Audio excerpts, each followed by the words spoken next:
Team को लेके जो क्रिकेट फैंस हैं, खासकर जो कराची के हैं, क्योंकि यहाँ पर पाकिस्तान ने 2 मैच खेले, एक अफ्रीका के खिलाफ जो पाकिस्तान ने जीता, एक न्यूजीलैंड के खिलाफ फाइनल जो पाकिस्तान हारा। जिस दिन जीता था उस दिन मैंने फैंस को बहुत यहाँ पे खुश देखा, जिस दिन हारा एकदम वही सिचुएशन हुई जो कज़ाफ़ी स्टेडियम लाहौर के बाहर हमने देखी थी कि पाकिस्तान पहला मैच न्यूजीलैंड से हारा था। और जब मैच शुरू नहीं हुआ था उस वक्त सब उम्मीद किए थे कि पाकिस्तान न्यूजीलैंड को तो आराम से पकड़ेगा, क्योंकि न्यूजीलैंड के खिलाफ पाकिस्तान का वुमेन रैकेट को इतना बुरा है नहीं।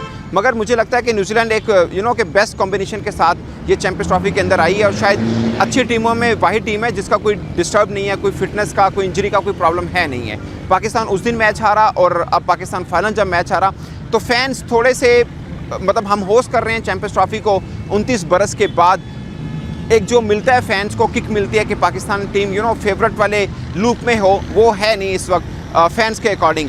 और सिलेक्शन को लेके पाकिस्तान के अंदर फैंस में काफ़ी परेशानी समझ लीजिए या हल्की फुल्की नाराज़गी समझ लीजिए कि वो है, क्योंकि 2-3 नाम ऐसे हैं जो आउट ऑफ कोर्स आए, जिसमें आप सब शकील को समझ सकते हैं कि वर्ल्ड कप जो भारत में हुआ उसके बाद वो पहली दफ़ा पाकिस्तान वनडे स्क्वाड के अंदर आए। खुशदिल शाह कोई उम्मीद नहीं कर रहा था, वो पाकिस्तान के स्क्वाड के अंदर आए और सबसे ख़ास फ़हीम अशरफ वो पाकिस्तान के स्क्वाड के अंदर आए। और फैंस को लगता है कि ये जो सिलेक्शन हुई है उसकी वजह से पाकिस्तान की कारकर्दगी ट्रांजिशन के अंदर भी मुतासिर हुई है और चैंपियंस ट्रॉफी के अंदर भी वो जो टैग होता है फेवरेट वाला वो पाकिस्तान टीम के साथ नहीं लगाया जा सकता। ये फैंस ऐसा समझते हैं, मगर सिलेक्शन कमेटी और ख़ासकर आकिब जुवैद जो कि सिलेक्शन कमेटी में भी हैं, जो टीम मैनेजमेंट में हेड कोच के तौर पर भी बैठे हैं, उनको लगता है कि बेस्ट स्क्वाड पॉसिबल जो बन सकता था पाकिस्तान का वो बना है। एक्चुअली में पाकिस्तान का प्रॉब्लम ये आ रहा है कि हमारे पास कोई एक भी अच्छा फास्ट बॉलिंग ऑलराउंडर नहीं है। अगरचे आमिर जमाल का बहुत जिक्र किया जाता है, टेस्ट के अंदर उन्होंने अपना मनवाया भी, मगर बीच में उनको इंजरीज भी आई और वो लगातार पाकिस्तान वनडे स्क्वाड का उस तरह से हिस्सा भी नहीं रहे हैं। तो ऑलराउंडर वाली वो शेप थी पाकिस्तान की कि आप मुझे ज़्यादा तौर पर ये लगता है कि आप आमिर जमाल को भी लें, अगरचे प्रोसेस के तहत उनको ही आना चाहिए था, मगर आमिर जमाल के आने से भी टीम पाकिस्तान कोई वो एकदम चेंज नहीं होना था। यानी 19-20 ही हैं, आप आमिर जमाल को देख लीजिए, फ़हीम अशरफ को देख लीजिए, प्रोसेस वाइज आमिर जमाल को ज़रूर आना चाहिए था, मगर दोनों की कारकर्दगी वनडे पर्सपेक्टिव के अंदर कोई बहुत ज़्यादा चेंज उस तरह से नहीं है। एक शोर मचाया जाता है कि पाकिस्तान के पास ओपनर सिर्फ एक है, फ़खर जमान, आपने दूसरा ओपनर क्यों नहीं डाला? अगरचे उस्मान खान हैं जो कि एक मुतबादल विकेट कीपर के तौर पर भी हैं और ओपनर के तौर पर भी हैं, मगर लोगों की ये मांग है कि यहाँ पर इमामुल हक को होना चाहिए था और सिलेक्शन कमेटी ये समझती है कि इमामुल हक इतने फिट नहीं है कि उनको चैंपियंस ट्रॉफी स्क्वाड में डाला जाए। अगरचे अभी वो टेस्ट स्क्वाड के अंदर थे मगर प्लेइंग 11 में नहीं खेले थे जो हमने वेस्ट इंडीज़ के खिलाफ खेला। एक प्रॉब्लम ये आ रहा है कि मिस्ट्री स्पिनर या रेगुलर स्पिनर बाकी सब टीमों के अंदर 2-2, 3-3 हैं, पाकिस्तान में सिर्फ एक है, वो हैं अब्रार अहमद, जो इतना लंबा टाइम पीरियड पाकिस्तान के साथ कनेक्ट नहीं रहे हैं और लंबा एक्सपीरियंस भी नहीं है। आप एक ही स्पिनर के साथ जा रहे हैं, वो भी अब्रार अहमद हैं, तो फिर क्या बनेगा पाकिस्तान का? ये फैंस को परेशानी है।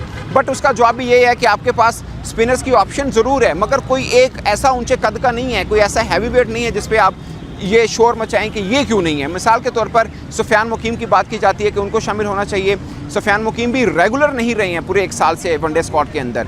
आप शादाब खान को देखिए, वो शाहीन के साथ उन्होंने प्रैक्टिस मैच खेला अफगानिस्तान के खिलाफ, उन्होंने 2-3 विकेट्स ली, अच्छी के बॉलिंग की, बैटिंग में वो रन नहीं कर पाए थे, बट वो प्रैक्टिस मैच था। और शादाब खान इसलिए नहीं आ रहे कि पाकिस्तान के जो डोमेस्टिक के 2 बड़े इवेंट हुए थे उसमें कुछ खास उनका कलर नज़र नहीं आ रहा था। फिर उसामा मीर हैं, वो सेंटर कॉन्ट्रैक्ट के अंदर नहीं है, वो इसलिए नहीं है कि वो फिटनेस टेस्ट पाकिस्तान का उन्होंने पास नहीं किया था, वो फिर ऑल ऑफ सडन वो भी टीम का हिस्सा नहीं बन सकते थे। तो पाकिस्तान के 2-3 इश्यूज़ हैं। उससे बढ़ के इशू ये है कि उसकी जगह पर लाइक आप अगर फ़हीम अशरफ का सोच रहे हैं कि वो क्यों आए हैं, तो कोई ऐसा क्रिकेटर नहीं बैठा जिसके ऊपर आप चीखो पुकार कर सकें कि यार इसको होना चाहिए था, ये क्यों हैं। अगर अब्रार अहमद हैं तो उनकी जगह पर भी कोई और दूसरा स्पिनर इतना बड़ा नहीं पड़ा जिसके ऊपर आप बात कर सकते हैं कि यार ये क्यों नहीं है। मिसाल के तौर पे आपको याद होगा वर्ल्ड कप 2023 में अब्रार अहमद रिजर्व में थे, तब शादाब खान को रन हो रहे थे तो सब चीखो पुकार कर रहे थे कि अब्रार अहमद को क्यों नहीं खिलाया जा रहा। जब शादाब को रन हो रहे हैं तो फिर अब्रार को खिलाया जाए। अब जब अब्रार अहमद एक ही खेल रहे हैं तो फिर शोर ये हो रहा है कि अब शादाब खान को टीम में क्यों नहीं रखा हुआ। कुछ कह रहे हैं उसामा मीर क्यों नहीं है, हालांकि शादाब खान उसामा मीर वर्ल्ड कप जो भारत में हुआ दोनों उस टीम का हिस्सा थे। तो पॉइंट है कि पाकिस्तान असल में जो असल वजह है उसके ऊपर शायद नहीं आ रहे कि हमारे पास अच्छा स्पिन ऑलराउंडर नहीं है या हमने मुतबादल बना नहीं रखा, हमारे पास अच्छा फास्ट बॉलिंग ऑलराउंडर नहीं है। अभी शाहिद अफरीदी ने इंडियन चैनल पे बैठ के बात की, जब हार्दिक पांड्या का जिक्र हुआ उन्होंने बोला कि अब हार्दिक पांड्या जैसा तो हमारे पास है नहीं है। काफ़ी कि उनके चेहरे पे नज़र आ रहा था कि ये पाकिस्तान का सबसे बड़ा एक वीक पॉइंट है कि हमारे पास हार्दिक पांड्या या हमारे पास अच्छा ऑलराउंडर ही नहीं है। उन्होंने सीधा जाके रज़ाक का जिक्र किया कि हमारे पास आखिरी जो अच्छा था वो रज़ाक था, उसके बाद तो कोई ऑलराउंडर आया ही नहीं है। वो अलग बात है कि साथ में इंजमामुल हक बैठे थे, वो भी पाकिस्तान के चीफ सेलेक्टर रह चुके हैं, खुद शाहिद खान अफरीदी भी पाकिस्तान के अगरचे छोटे टाइम पीरियड पे मगर चीफ सेलेक्टर रह चुके हैं। तो इसमें आप क्रिकेट बोर्ड का समझ लीजिए कि कहीं पे खामी है, सिलेक्शन कमेटी की है, या पाकिस्तान में एक प्रॉब्लम है। हमारे यहाँ जो ट्रायल्स होते हैं ना अंडर 13, अंडर 15, अंडर 17, अंडर 19 के, किसी भी ट्रायल के अंदर ऑलराउंडर का ट्रायल नहीं होता। कोई बच्चा है वो समझता है कि वो ऑलराउंडर है, फास्ट बॉलिंग ऑलराउंडर या स्पिन बॉलिंग ऑलराउंडर, तो वो ट्रायल नहीं होता कि आपने ऑलराउंडर के तौर पर ट्रायल दें। उन्हें कहा जाता है कि आप एक चीज़ बताएं, बॉलिंग या बैटिंग, एक चीज़ का आप ट्रायल दे दें। तो हमारे यहाँ ये सिस्टम में नहीं है ऑलराउंडर का ट्रायल, तो इस वजह से मुझे लगता है कि सामने भी उस तरह से आ नहीं रहा है। लास्ट उठा के देख लीजिए, आपके पास शताब खान हमारे पास ऑप्शन है, या फिर अब्दुल रज़ाक जो पहले फास्ट बॉलिंग ऑलराउंडर है। इस बीच में एक दो नाम आए ज़रूर, जिसमें आमिर जमाल का जिक्र भी कर लीजिए, एक अहमद भट्ट हैं जो खेलते हैं पाकिस्तान के डोमेस्टिक सर्कल में, बट वो भी कोई इतने बड़े यानी है नहीं जिनके ऊपर बहुत ज़्यादा शोर मचे। जैसे फ़खर ज़मान टीम पाकिस्तान से बाहर थे तो सबने शोर मचाया कि ऐसा कोई प्लेयर नहीं है, वो फ़खर ज़मान जैसा कद आपके चैंपियंस ट्रॉफी में कोई और क्रिकेटर जो टीम का हिस्सा ना बनाओ, कोई ऐसा नहीं है जिसके ऊपर बहुत ज़्यादा शोर मचे।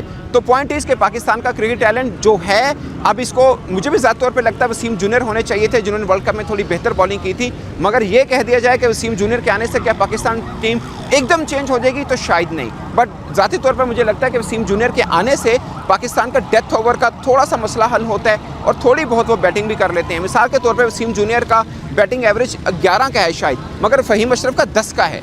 तो फ़हीम अशरफ ऑलराउंडर हैं, जबकि वसीम जूनियर को हम आमतौर पर बॉलर समझते हैं कि वो फास्ट बॉलर हैं। तो कुछ हैं पाकिस्तान में, ऑफ कोर्स अब चेंज नहीं किया जा सकता। हारिस रऊफ के ऊपर था, हारिस रऊफ फिट हैं, आज जो ट्रेनिंग सेशन हुआ उन्होंने हल्की ट्रेनिंग ज़रूर की है, बट उन्होंने की है और फर्स्ट मैच के लिए वो अवेलेबल भी हैं। तो पॉइंट इज़ कि पाकिस्तान का यही स्क्वाड रहेगा, और जो फैंस में हल्का सा एक शक है पाकिस्तान टीम को लेकर, डाउट है, वो उसी सूरत में दूर हो सकता है कि पाकिस्तान इसी स्टेडियम में 19 को जो न्यूजीलैंड के खिलाफ मैच खेलना है वो पाकिस्तान जीते।